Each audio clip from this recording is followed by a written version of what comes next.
Euroopa energiavarustus sõltub ühest väga kitsast veeteest Egiptuses, Suessi kanalist, mis on inimtekkeline kanal ja vaevu piisavalt lai, et 2 suurt laeva saaksid kõrvuti mööduda.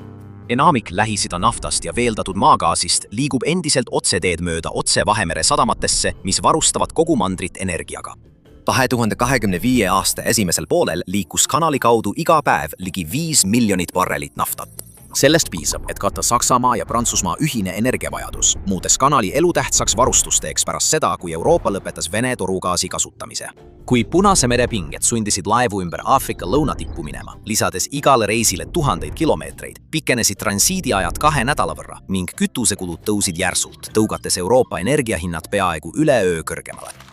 Liiklus taastub 2026. aastal, kuid kanal on endiselt kiireim ja odavaim marsruut. Igasugune ummistus või uus häire mõjutab otseselt tarnekiirust, laevanduskulusid ja majapidamiste energiaarveid kogu EL-is. See üksainus 193 kilomeetri pikkune veeriba otsustab vaikselt, kui usaldusväärne ja paskukohane on Euroopa energia.